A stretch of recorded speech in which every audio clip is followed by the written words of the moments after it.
amei, apaixonei, porque eu vi uma oportunidade de integrar De aplicar. todas as coisas que eu tinha interesse. Então, de trabalhar com uma promoção de saúde comportamental e saúde mental, porque quando a gente trabalha com crianças pequenas ou trabalha desde crianças pequenas, a gente promove, assim, ainda mais com pessoas que têm um TEA, vê assim que o prognóstico, né, de vida dessas pessoas sem intervenção seria um. Se você vai lá e intervém, você tem uma possibilidade das pessoas terem uma vida muito mais plena. Você muda. Eu acho que um dos grandes desafios era o padrão de qualidade continuar tendo sem que Marina e Silvia estivessem ali na frente das supervisões, né?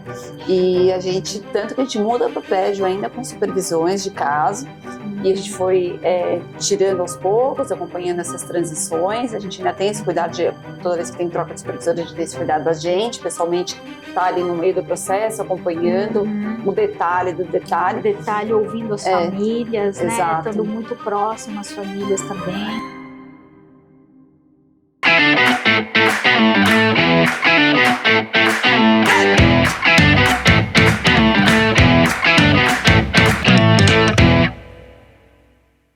Olá pessoal, estamos aqui hoje para apresentar mais um episódio do Formari Talks.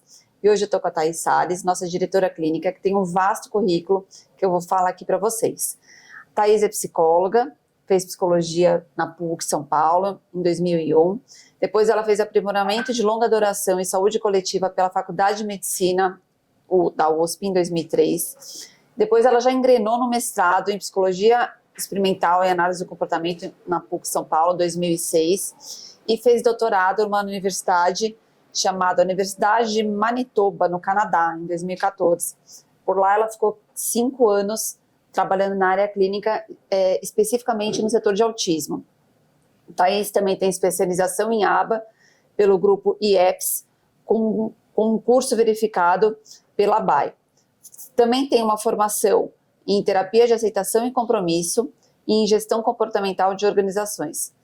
Thaís trabalha em clínica particular com crianças e adolescentes com diversas dificuldades socioemocionais ou neurodivergentes, incluindo TEA, TDAH, TOD, Prader-Willi, síndrome de Down, DI, dentre outros. Trabalhando também junto com as famílias e escolas, a Thaís também atua como orientadora de mestrado, professora convidada de cursos de especialização em ABA e TCC infantil, e como diretora clínica da Formari Atendimento Comportamental Integrado. Somos nós aqui, né?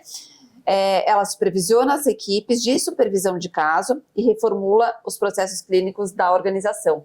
Thaís, muito bem-vinda. Prazer ter você aqui com a gente. Obrigada, Má.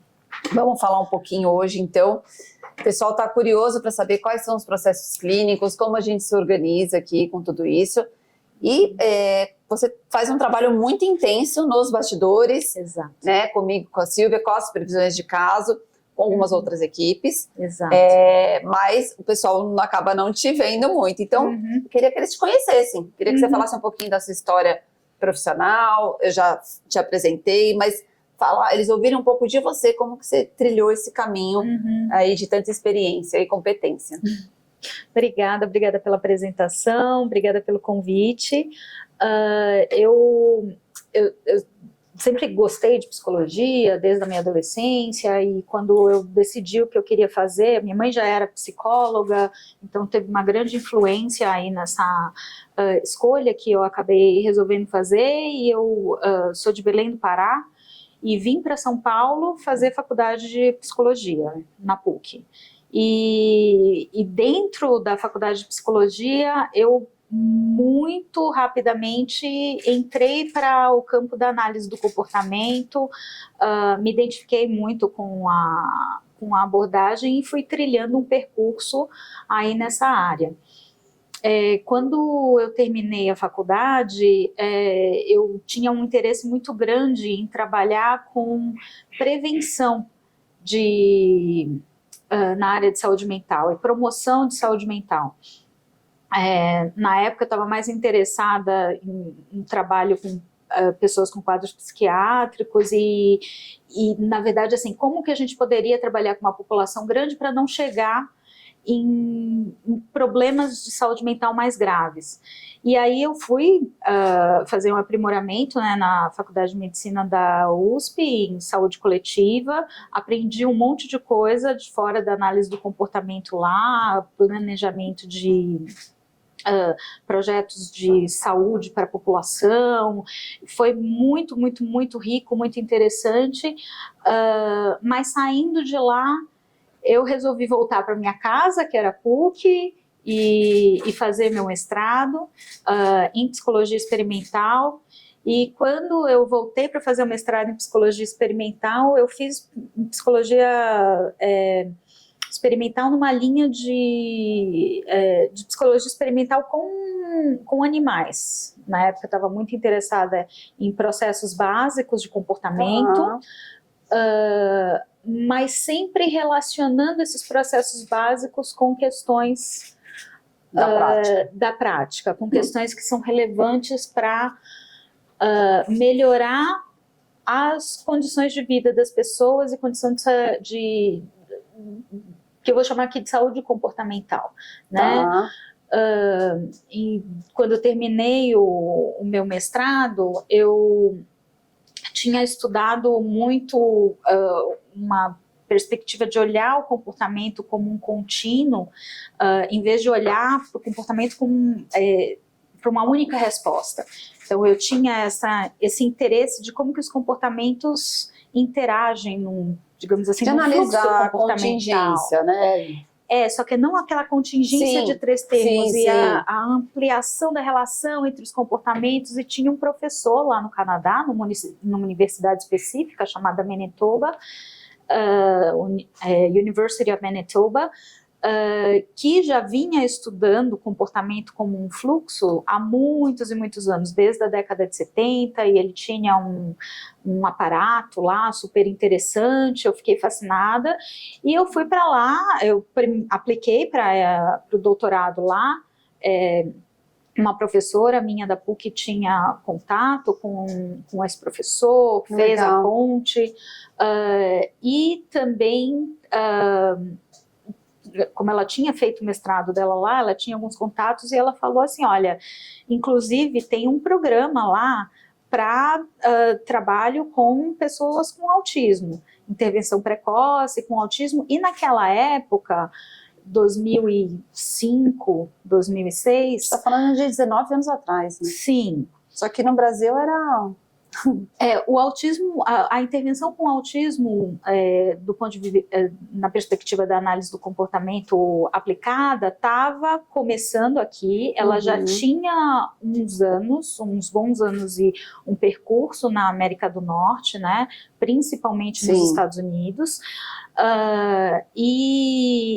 mas eu não tinha interesse. Eu achava que era coisa assim, que eu queria trabalhar mais com processos básicos, e eu fui trabalhar com autismo porque era o emprego que me surgiu naquele momento. E eu entrei, me encantei, não saí mais. Amei, apaixonei, porque eu vi uma oportunidade de integrar todas as coisas que eu tinha interesse. Então, de trabalhar com uma promoção de saúde comportamental e saúde mental, porque quando a gente trabalha com crianças pequenas, ou trabalha desde crianças pequenas, a gente promove, assim, ainda mais com pessoas que têm um TEA, a gente vê assim que o prognóstico, né, de vida dessas pessoas sem intervenção seria 1. Se você vai lá e intervém, você tem uma possibilidade das pessoas terem uma vida muito mais plena. Você muda, né, Thaís, a história de vida daquela pessoa e daquela família, Exatamente. Né? Então, aquele interesse que eu tinha lá atrás em trabalhar com alguma coisa que promovesse uma melhor qualidade de vida, né, para pessoas no campo de saúde mental, saúde comportamental, né, eu conseguia fazer nessa área, e trabalhando com análise do comportamento aplicada, com todo o conhecimento científico. E você já tinha uma base muito boa ali no mestrado, né? Você já tinha uma base de princípios básicos, enfim, bem aprofundados, isso, né? E que eu continuei no doutorado, porque aí no meu doutorado, apesar de eu estar eu estar num programa de análise do comportamento aplicada dentro do departamento de psicologia, mas eu estava num programa de análise do comportamento aplicada, a maioria das disciplinas eram de análise do comportamento aplicada, e no meu campo profissional, no meu campo de atuação, de prestação de serviços, eu tinha assim, emprego que era, né, num programa de intervenção precoce para até um programa de análise do comportamento aplicada, a minha linha de pesquisa que eu segui continuou sendo de processos básicos do comportamento. Então, eu consegui ali naquele período, daqueles 5 anos, trabalhar nessas duas frentes. Tá, é legal explicar para quem está ouvindo a gente, porque a gente está aqui, às vezes, usando alguns termos que é muito da nossa área, mas explicar a diferença, né? Qual a diferença entre experimental, aplicada, né? Porque isso faz...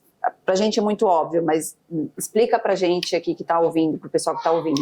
Falar um pouquinho, então, o que é essa tal aba, né? A análise aplicada do comportamento. Só fazer um parênteses, depois a gente volta para essa história. Análise do comportamento aplicado. Antigamente a gente falava análise aplicada do comportamento, era a tradução que tinha sido feita, depois melhoraram a tradução, ficou a análise do comportamento aplicada. Então, essa tal aba, né, ela é, na verdade... A análise do comportamento é uma disciplina científica que se propõe a estudar o comportamento, a estudar que leis regem, né, o comportamento. E ela começou somente com esse interesse de ser uma disciplina científica inicialmente. E daí, conforme os conhecimentos foram produzidos, veio uma indagação sobre a possibilidade de uma indagação, né, as perguntas, os pesquisadores começaram a se perguntar o quanto que esse conhecimento poderia ser de fato aplicado para melhorar a vida das pessoas.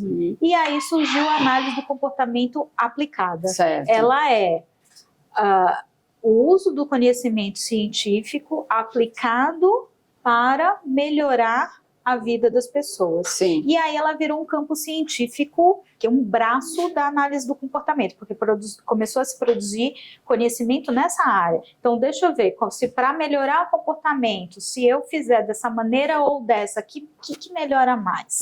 Né? Para eu ensinar certos repertórios, para eu diminuir certos comportamentos, o que é que funciona mais? E aí se produziu isso, e daí depois veio um outro campo, que é o campo da prestação de serviços, porque inicialmente isso estava só ali dentro do meio acadêmico, da pesquisa, ainda era um interesse de aumentar conhecimento a respeito de comportamento. Daí depois isso saiu do espaço universitário, né, para ganhar um campo de atuação na prestação de serviços. E lá você teve uma super oportunidade, porque você estava estudando análise aplicada e usando de fato ali com as crianças na intervenção precoce com autismo, Exatamente, né? Eu estava em todas essas frentes, né? Eu estava na frente da produção de conhecimento científico lá dos processos básicos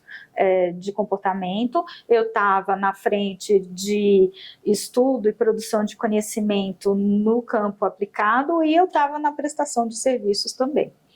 E aí, Thaís, conta um pouquinho como foram esses 5 anos lá, o que você viu que você não encontrou aqui, quando que você decidiu voltar para cá, como é que foi essa parte da história?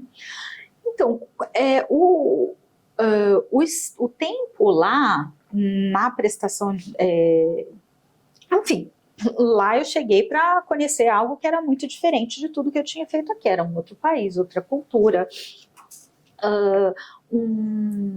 uma possibilidade de trabalhar num local super estruturado, numa organização que já era uma organização que tinha muitos anos trabalhando com pessoas neurodivergentes, assim, com as mais diversas dificuldades de desenvolvimento. E eu trabalhei dentro desse departamento, que era especificamente um departamento de intervenção precoce para autismo, com intervenções baseadas na análise do comportamento aplicada. E era um departamento super novo dentro dessa organização, porque apesar de ser uma organização muito vinculada à universidade, que tinha parcerias com a universidade, tinha outros pesquisas que aconteceram lá, eles tinham vários outros programas, né? E eu entrei nesse que era um programa relativamente novo lá, na época o programa tinha 5 anos só. E você ajudou a reestruturar?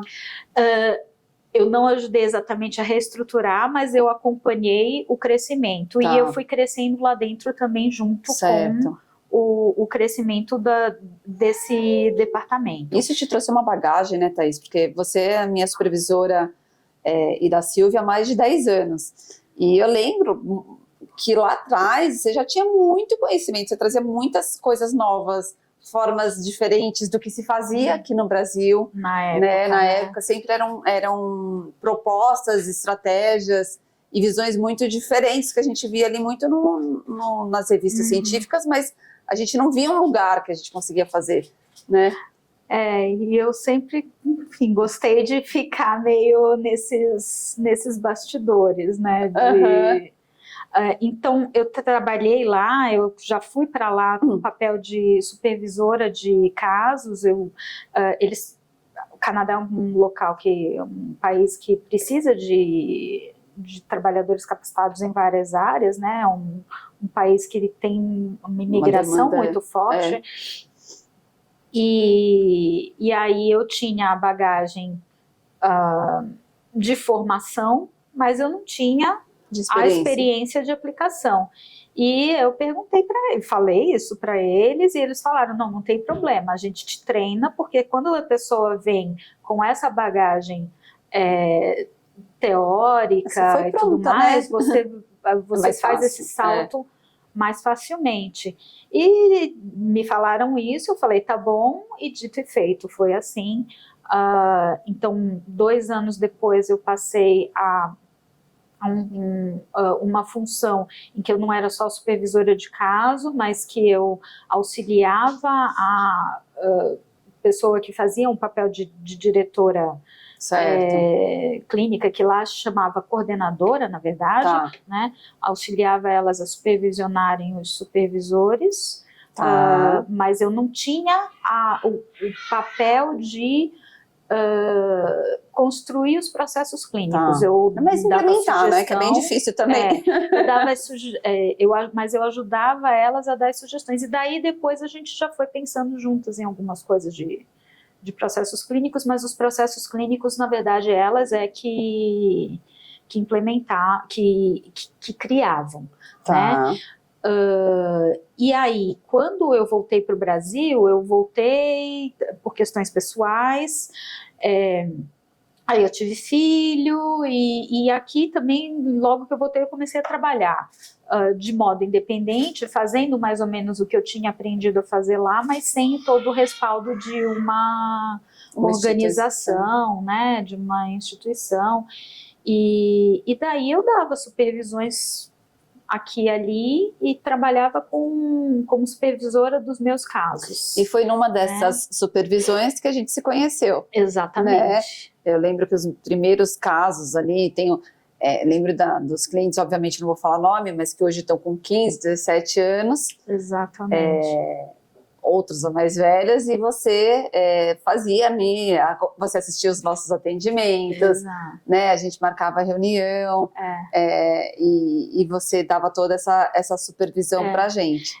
E tinha essa coisa da supervisão do supervisor, né? Que uma das marcas que eu achava muito legal do trabalho lá no Canadá, na organização e da maneira como as minhas supervisoras faziam as nossas supervisões, e que depois eu fui reproduzindo esse modelo, a supervisão direta, né? É você ir e observar como é que o supervisor observa uma sessão, como é que o supervisor dá feedback, como é que o supervisor planeja o caso, como é que o supervisor treina um terapeuta e ir observar junto e também dar feedback, também ajudar nas habilidades enquanto elas estão acontecendo, em vez de só Ficar sob o ficar numa relato. reunião e esperar o supervisor falar sobre como que as coisas estão acontecendo. Isso faz toda a diferença, né, Thaís? Do meu ponto de vista, faz uma diferença que é o modelo que a gente tem aqui hoje de tem a supervisão direta e indireta, né? Você precisa ter a mão ali, né? A gente fala, precisa ter a mão do cliente, saber como ele funciona, olhar, ver a coisa acontecer. É completamente diferente.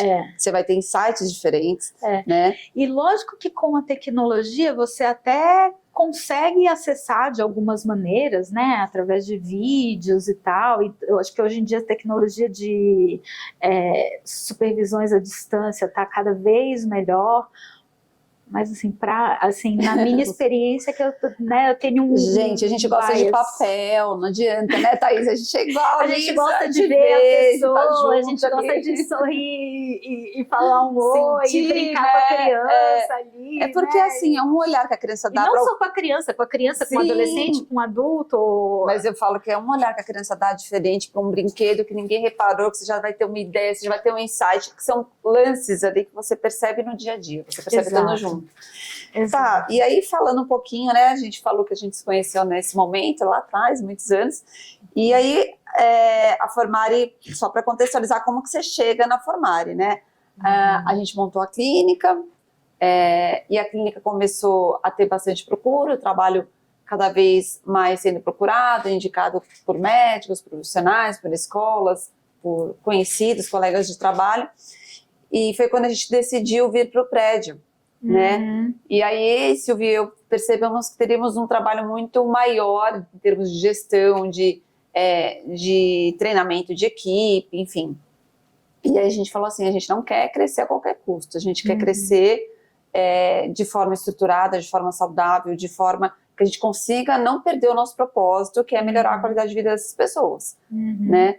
E foi quando a gente chamou para você assumir aí o trabalho que a gente já tinha feito, o serviço já estava estruturado, mas você veio muito com esse propósito de rever os processos e aprimorar. Exatamente. Né? E aí eu queria que a gente falasse um pouquinho disso, né? Como que é a sua rotina no dia a dia? Você tem aqui quase 20 horas semanais com a gente, né? Nos bastidores, para que tudo saia redondo lá no final, para que a criança evolua, que é isso que a gente quer. A criança, o adolescente, o adulto, né? Os nossos clientes. Nossos clientes, a gente tem o hábito de falar criança, né? Mas os nossos... Porque a gente começou trabalhando com as crianças e foram crescendo e aí a gente foi tendo que se aprimorar nas outras idades. Exato. E vamos falar um pouquinho, então, o que te brilhou os olhos, por que você aceitou fazer esse trabalho aqui com a gente, o que te motivou, porque você é uma pessoa super correta, super ética. Cuidadosa e um pouco receosa. Exato. E é uma pessoa que, assim, não é qualquer um que trabalha com você, né? Até porque você tem todos os padrões de qualidade, de excelência. E pra gente é uma honra ter você aqui, já te falei isso várias vezes. Né, motivo de muito orgulho ter você aqui com a gente nos bastidores, fazendo tudo acontecer, né? E eu queria saber o que te brilhou os olhos em aceitar esse projeto, não é mais projeto, né? Essa proposta de prestação de serviço. Desde que eu voltei do Canadá, eu vinha trabalhando sozinha, né? Sozinha, que eu digo assim, de modo independente, sem o respaldo de uma organização.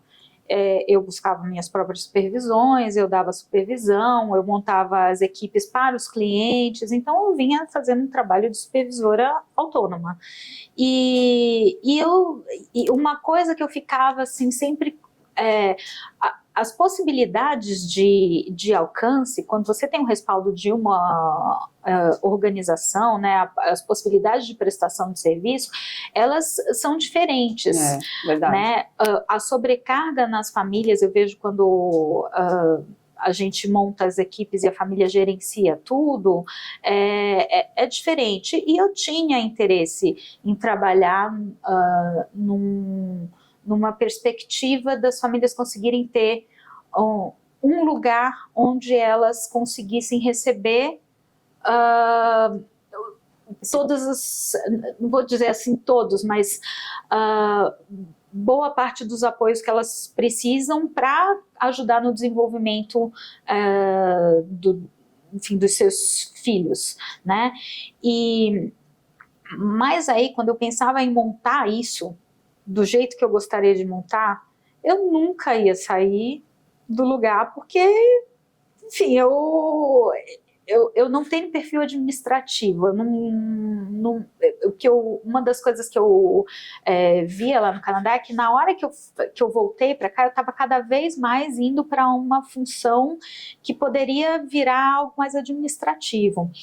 E eu sentia muita falta de ter esse contato com os clientes, então eu não queria deixar nenhuma coisa nem outra. E aí, uma coisa a Formare já estava montada, né, e vocês me fizeram a proposta e falaram assim, Thaís, a gente te dá carta branca para reestruturar os processos, lógico que em parceria com a gente, com todos os critérios e a gente definindo, né, quais os valores da Formare, qual a cara que a Formare vai ter, mas a gente já estava muito alinhado em várias coisas. Já se conhecia muito, né, os nossos valores também já sempre foram muito, né? A linha de trabalho da gente sempre foi, isso faz muita diferença, né? Exato. E aí, como seria um trabalho que também não me tomaria todo o tempo, eu teria condições de manter o meu consultório, a minha clínica, né, e um trabalho que aí eu vinha tendo cada vez mais interesse em desenvolver com crianças que daí não eram necessariamente neurodivergentes, mas que estavam com outras questões comportamentais. Aliás, é uma excelente psicóloga, já tive experiências maravilhosas com a Thaís, com criança atípica, típica, manda muito bem. Aí eu estava fazendo quase que uma transição, na verdade, mantendo as duas atuações. Coisas que você gosta de fazer. Exatamente. E aí, para mim, veio como algo muito interessante, um desafio profissional interessante para esse momento. E, assim, um super desafio, porque vocês estavam vindo para um prédio, tinha daí clientes de idades diferentes, né, de faixa etárias diferentes, desde os pequenininhos até um espaço com uma estrutura incrível para trabalho com adolescentes e adultos. E eu vi ali uma oportunidade de fazer muitas coisas que me chamou, que me brilhou os olhos, né? Como você falou, o que te brilhou os olhos? É isso, essa possibilidade de, dentro de uma estrutura que tinha uma proposta muito profissionalizante, que vocês não estavam querendo também acumular todas as funções para vocês, que vocês entendiam também o que vocês conheciam e sabiam buscar os conhecimentos de outros departamentos e de outras áreas, né? Que a Formare já surgiu com uma parceria grande de pessoas de outras áreas, já administrativa, tecnologia, né? Então, eu achei que era uma oportunidade muito interessante, não sabia no que ia dar, e aí faz 2 anos e eu acho que estamos indo bem. Nós estamos indo muito bem, né? Eu acho que um dos grandes desafios era o padrão de qualidade continuar tendo sem que Marina e Silvia estivessem ali na frente das supervisões, né?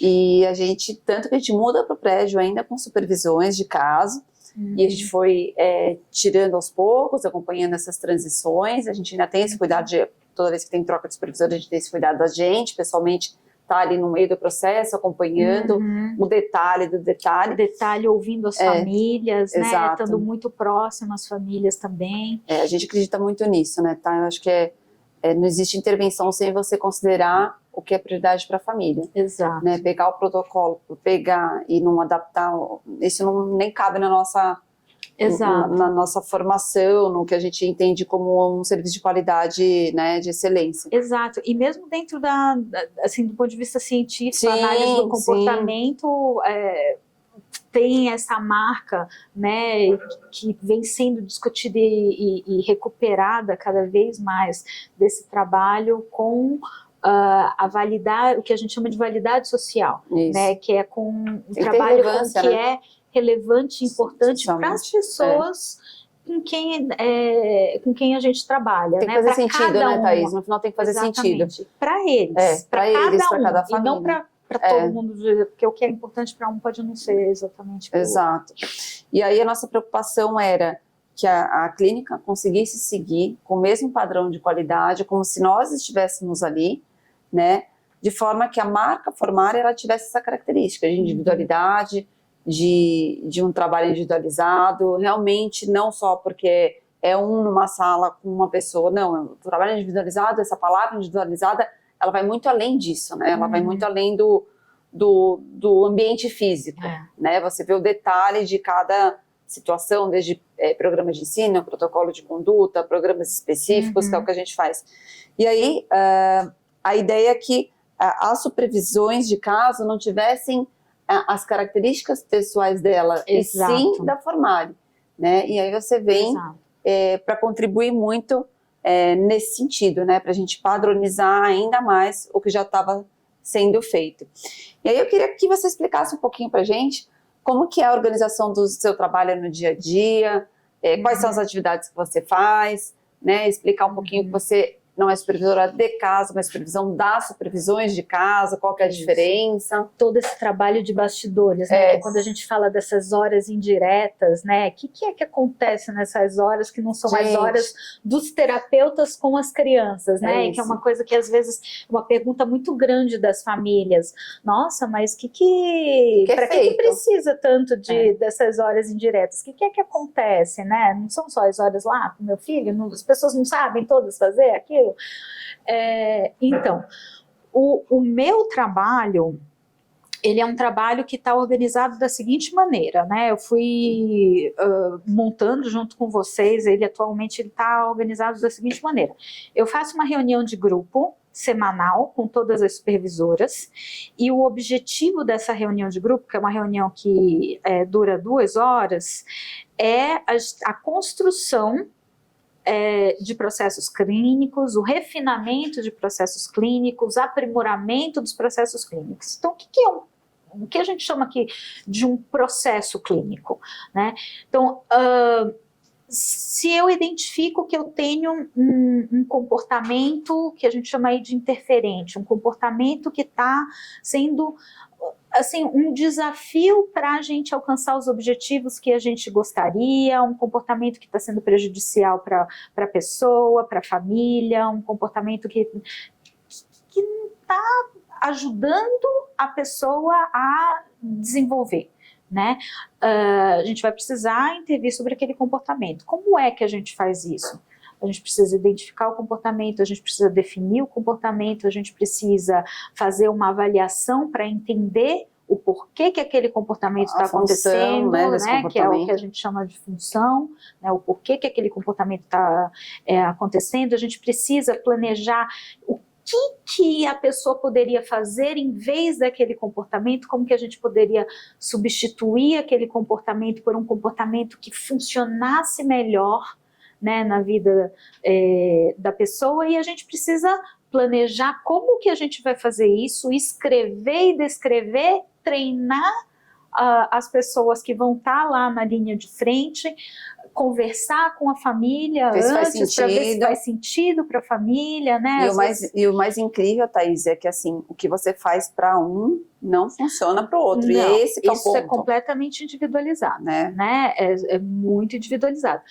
E então aí, tudo isso que eu descrevi, vocês entendem que é algo que começa aqui, vem aqui, vem aqui, vem aqui, vem aqui. Chega uma pessoa nova na Formare, ela não necessariamente vai chegar com esse conhecimento tão detalhado. Então, a gente tem o que a gente chama do processo clínico, é análise de tarefa, do que eu vou fazer desde que eu percebo e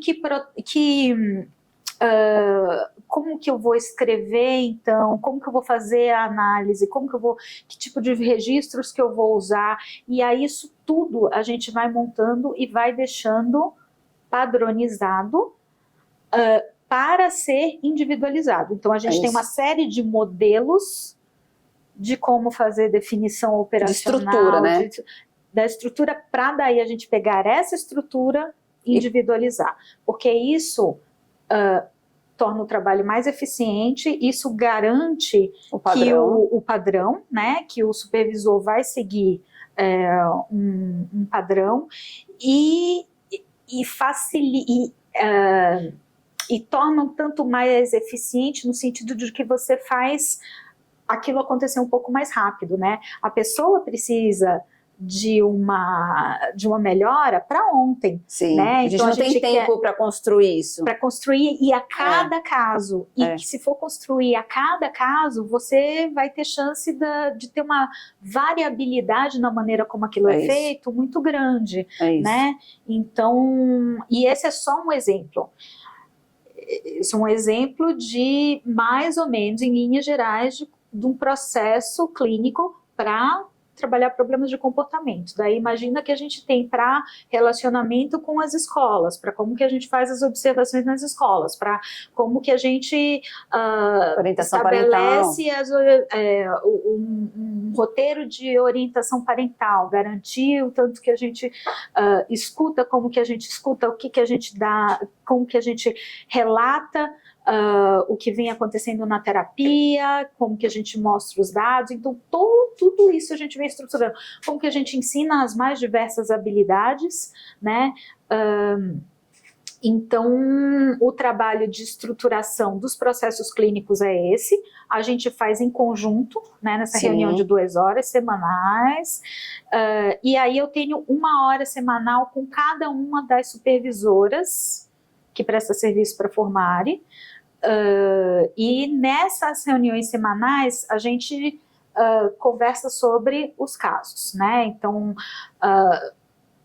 cada uma vai ter as suas prioridades nessas reuniões, né? Eu vou treinando as supervisoras a implementar esses processos clínicos, eu vou treinando as supervisoras a realizar as análises funcionais, a individualizar os planos de ensino, a fazer os PEIs, por exemplo, como que o outro processo clínico é o de avaliação, como que a gente faz a avaliação, como que a avaliação, que a gente faz primeiro, como que a gente constrói um PEI, que modelo que a gente tem de PEI, enfim. E aí eu faço uma reunião semanal com vocês para a gente alinhar tudo isso com essa outra parte grande da Formare, administrativa e tal, e para onde que a Formare vai, e quais os planos, que também é tudo definido muito cuidadosamente, né? Sim.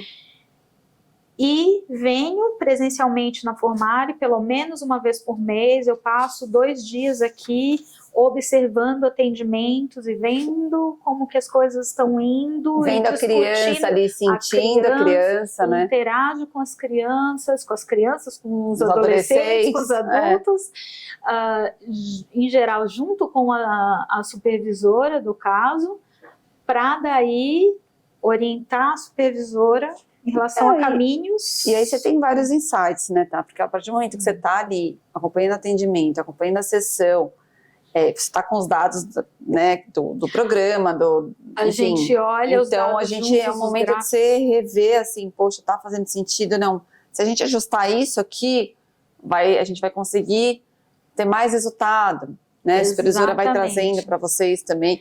É uma análise contínua, né, Thaís? É uma análise contínua e uma parceria contínua com todos os profissionais envolvidos, né? E inclusive os profissionais de outras áreas. Quando eu venho daí, eu converso com o pessoal de esporte, e aí eu observo às vezes a sessão de esporte, a gente troca ideias e a gente chega a soluções em parceria, e aí tem às vezes algumas questões que acontecem nas sessões de análise do comportamento aplicada, e que aí eu viro e falo assim, nossa, mas eu acho que essa questão motora daqui, se fosse trabalhada, ia desenrolar, e a gente troca, e aí fala com a TO, e fala com a fono, e aí, enfim, aí é esse trabalho e com os psicopedagogos, né, e com os psicomotricistas, então aí é um trabalho, o pessoal de musicoterapia, que a gente faz um trabalho muito bacana do ritmo, né? Uma das coisas que muitas vezes está alterada no TEA é a prosódia, né? Então todo esse trabalho do ritmo, que daí pode ser trabalhado na parte motora, com música, com várias coisas. Conjunto, então, né, Thaís? É um conjunto. Eu acho que a riqueza desse trabalho é a escuta que a gente tem com as supervisões de casa, porque elas conhecem muito o caso, a escuta que elas têm com os terapeutas que estão ali aplicando, né? Porque é o que você falou, é uma construção, é todo mundo construindo junto. Porque o nosso objetivo é o único, é o mesmo. Tá ali, a gente sabe onde a gente quer chegar. Que é o melhor desenvolvimento desse jovem, dessa criança, desse adulto. Eu vejo como uma grande engrenagem ali que vai trabalhando junto para ajudar essa pessoa, esse cliente a se desenvolver, né, da melhor forma possível, assim, dentro do que a gente conhece, dentro do que está ao nosso alcance, o que a família acredita também, né? Eu acho que o resultado é isso, né? A gente ouve muito dos pais, muito. Nossa, eles evoluíram muito rápido, né? A gente tem os programas de intensivão também, que é crianças, adultos, adolescentes de outros estados vêm e ficam aqui, a gente, né, faz uma força-tarefa aí e realmente eles evoluem muito rápido. Eu acho que orquestrar tudo isso não é para qualquer um, né? E aí isso é outra situação, né? Porque aí é um modelo do intensivão que é diferente. A gente diferente do que a gente todos faz. Os processos clínicos para aquele modelo de intensivão, para garantir que aquele intensivão vai ser. A gente tem o processo produtivo. Clínico e dentro dele a gente tem vários subprocessos, do intensivão, da intervenção contínua, o da supervisão online para pessoas de outros estados, da avaliação, da reavaliação, do treinamento, como que a gente vai estruturando o treinamento e agora os processos seletivos para as novas pessoas que estão entrando aí, né, na prestação de serviço, seja terapeuta, seja novos supervisores, como que a gente vai colocando aí, né, esses conhecimentos de análise do comportamento para contribuir com todos esses outros processos. Né? A ideia é que a nossa prestação de serviço, né, ela seja de excelência. E a gente vê que é engraçado, né, as pessoas aí nas seleções a gente tem visto, trabalho com hábito, tá no currículo e tal. E a hora que vê e entra e eu tô dentro, eu falo, uau! Que avalanche de coisa, eu vou ter que prestar um serviço aqui bom, porque, né, senão não vai rolar. Vai dar trabalho. Vai dar trabalho, né, vou ter que fazer acontecer. Vai dar trabalho. Né? O pessoal aqui é bem ativo. É um perfil que a gente tem nosso, né, pessoal e da clínica como um todo. Tá, foi muito bacana essa conversa. Obrigada por você ter vindo aqui, estar aqui com a gente, né, abrindo aí os bastidores mesmo, para o pessoal saber, entender como tudo acontece. E se você pudesse deixar alguma mensagem para os nossos ouvintes, o que você falaria, o que você acha importante deixar aí para eles de mensagem? Eu acho que uma mensagem que seria importante, assim, acreditem na parceria. Né, busquem a parceria, tragam as dificuldades que vocês estão encontrando, trabalhem, não pensem que um serviço vai trazer tudo pronto para vocês, mas que esse é um trabalho que é construído e que tem muita coisa acontecendo em bastidores e que está todo mundo trabalhando junto, realmente tentando o melhor para o desenvolvimento, né, da criança, do adolescente, do adulto que está recebendo esse serviço aqui, e que é isso, a gente precisa das famílias, do apoio, né, da parceria mesmo, das famílias, parceria, né, ativa. E, né, que não é que não teremos problemas, né? Não. Teremos várias dificuldades, mas assim, tem muitas mãos, muita gente pensando em como prestar esse serviço da melhor forma. Exatamente, e é isso, é uma parceria. Todo mundo aqui dentro é parceiro e as famílias entram aqui para serem parceiras também, com o objetivo final de desenvolvimento dessa pessoa que está recebendo o serviço. É isso aí.